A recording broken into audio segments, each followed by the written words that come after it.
Alright, I better go here and take this off. Because otherwise I'm going to get nothing done.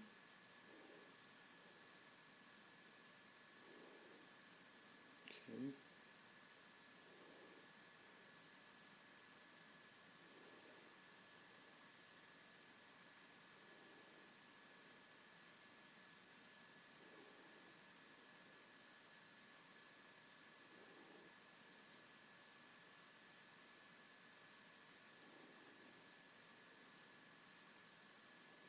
Alright, we're on.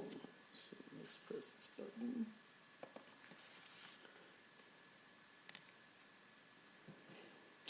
Good morning, everyone. Welcome once again to Arnie's Fantasy World of Sports and Lenny. Okay, let's talk about some specifics about your show. First of all, it reminded me of when you used to take your baseball cards and flip over on the back and compare stats. You know, who had more hits, who had more doubles, who had more triples. And when you got to the end of the cards, whoever had the most wins in those categories was deemed the better player, okay? So it just reminded me of those days when we would do that. And as Lenny went through position by position this morning, if you missed it, go back, listen to his show. It was absolutely incredible. And then the advertising that he gives me at the end of the show about selling a house every day, boy, wouldn't that be great, but I'm working at it, Lenny. I promise you, I am really working at it. I heard, as I was listening to Lenny, I decided I'd bring out a couple of cards this morning. And in case you can't see because of glare, these are autographed Randy Arozarena baseball cards from this year. And you notice he's wearing a Cardinal uniform. Wow. I think that's a show for another day. Let's talk about the players that the Cardinals have traded away who have gone on to stardom with other teams, because there are a lot of them. Arozarena being one of those. And what I want to do this morning is talk baseball first. We know tonight at 8:08, first pitch, Glasnow, Kershaw, Dodgers, Rays, Fall Classic 2020. And the first thing I want to say about the World Series is this.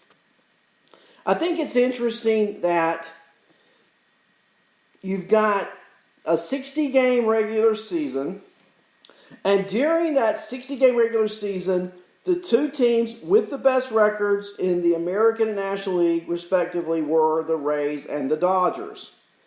And the purpose of having a 160-game schedule typically is, over the course of a 162-game schedule, the goal objective is to make sure that the best teams win. Okay, that we don't have a 3 or 4 week hot streak that determines a champion. And there was concern that may happen this season, right? With 60 games, you have a team have a 20, 25 game hot streak. And during the regular season, it did help teams' posture and position for the playoffs, no doubt about it. But with the added wild card round within the AL and NLDS, the AL and NLCS, I think you added enough games so that anyone who was talking, put an asterisk on 2020, needs to think about it again. Take the asterisk off. Only two teams won 40 games during the regular season, the Rays and the Dodgers. Only two teams are in the World Series, the Rays and the Dodgers. And as Lenny did such a great job analyzing positions, I think the World Series, I don't think it's a 4-gamer. I think it's going to go more than 4 games for sure. Maybe I'm wrong. A lot of it depends on maybe a few players. And I want to spend a little time this morning talking about a few players who could certainly shape the World Series. And let's take a look first at my baseball card, Randy Arozarena. What's he done in the playoffs so far? Well, he has been absolutely incredible. How about this stat line? 14 games, 55 at-bats, 14 runs, 21 hits, 7 home runs, 10 RBIs, 47 total bases. Now, the advantage Arozarena had in the playoffs to this point, we've heard this before. Teams don't have a book on a rookie. Okay? It takes a few games for an opposing team to get a book on a rookie. Arozarena played some during the regular season. I had him on a fantasy team. I noted he was pretty good. Really good now. Great now, it seems. But every player has a weakness. And you know that the Dodgers have been scouting, watching tape, watching tendencies. First of all, from what I've seen as a casual fan and a former, thought I was a player at one time, don't throw this guy a fastball across the plate. I think the key is, with an Arozarena, try to throw off speed in fastball counts and try to throw the opposite.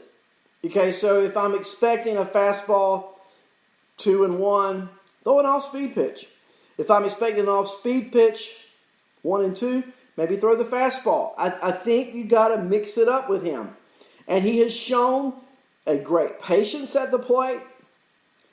Arozarena will be a key player in how this World Series is determined. Now, we saw in the playoffs, and this is a little scary, okay, when we saw Cody Bellinger injure himself with that home run, reports are he's fine, he's ready to go. Bellinger hit .250 in the playoffs so far with 3 home runs, 10 RBIs, 24 total bases. He's hitting a total of .365. And so, well, that's his on-base percentage. He's hitting .250, .365 is his OBP. Bellinger is critical. I mean, you look at that Dodger lineup, and you look at players up and down the order. Lenny went through those this morning. Your Kiki Hernandez's. Kiki probably won't play tonight with Glasnow on the mound. Bellinger will. How Bellinger fares against a Tyler Glasnow, that left-handed bat. Corey Seager the same way. Seager, the NLCS most valuable player. And can Seager, like Arozarena, continue to stay hot in the World Series? You know that the Rays have been looking at the book. Now, during the regular season, Corey Seager hit .307. Didn't have the power that he's shown in the playoffs with those 7 big home runs. But Seager's critical to the Dodgers. The left-handed bats, because here's where I'm going with this. The Rays bullpen, as great as it is, it's very right-handed. Now, I know they have a lefty or two, sure. But it's very right-handed when it comes to the back end of that bullpen. And so the Dodgers having those left-handed bats, the Bellingers, the Seagers, critical in this series. You know, you look at who the Rays have played to this point. When they played the Yankees in the ALDS, how many, really awesome left-handed bats are in that Yankee lineup? And the answer is none. And that's the area the Yankees will have to look at in the offseason. So when they faced these right-handed pitchers, it was right on right, advantage Tampa. Against Houston, Correa, Springer. Now, Michael Brantley, a lefty. But let's face it, Brantley is a good hitter, but Brantley doesn't have the power that Seager and Bellinger have shown so far in the playoffs this year. So, that to me is the key to LA. Now, another key to LA is their bullpen.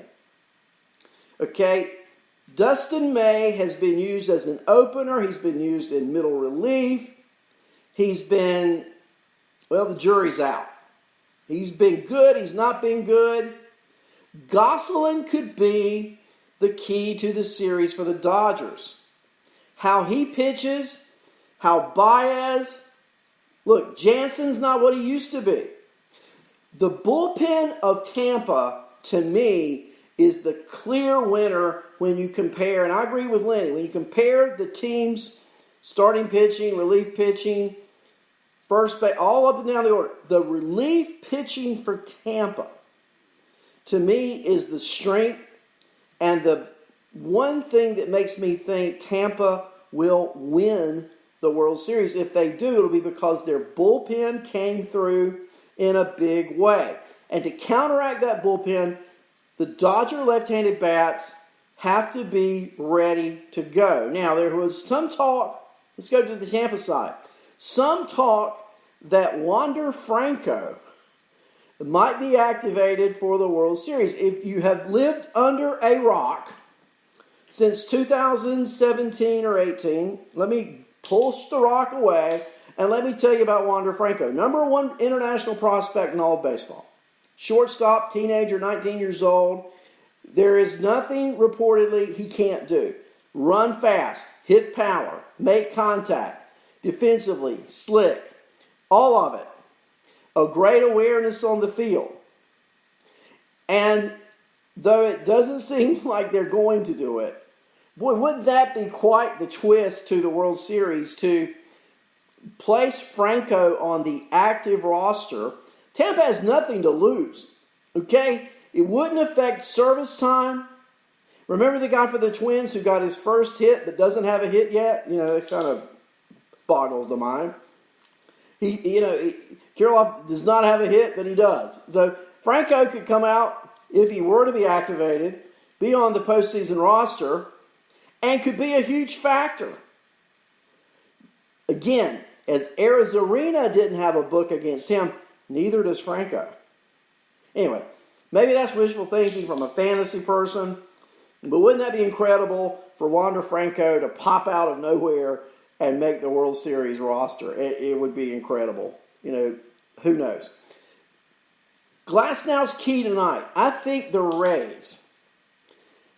There's never, I don't know there's a must-win game until you're down 3-0 or 3-1 or 3-2. Until there's an elimination game, there's really not a must-win game. But I think tonight, game one is more important to Tampa than it is to the Dodgers. And you may ask me, why is that? Well, Glasnow has been their go-to guy.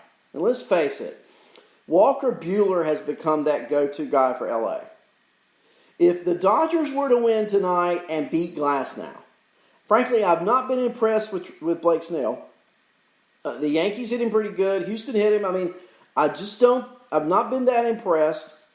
If he's not been hit, like he went 5 innings against Houston, he just doesn't give you the depth, the length that you typically want from a starting pitcher. So, Glasnow strikes out a ton. If he comes out and he dominates tonight and the Rays win game one, I think that gives Tampa, puts them where they want to be. If Tampa were to start Glasnow and he lose, and he's starting, then I think the advantage goes to Dodgers because number one, you would have beaten Glasnow, Tampa's number one pitcher, without your number one pitcher. I mean, Kershaw's good, but if Kershaw wins and Glasnow loses, think about that psychic. First of all, Kershaw in his last appearance against Atlanta really wasn't effective. We know the history of Kershaw in the playoffs. It's not been that good. What a lift it would be for LA if Kershaw comes out and throws a gem and they beat Tampa. Likewise, if Tampa comes out and throws the gem, I just think it sets a tone for the series for Tampa to either win or lose from the Tampa perspective. I don't think it's as big to the Dodgers if they win or lose tonight. I think then game two becomes huge for LA.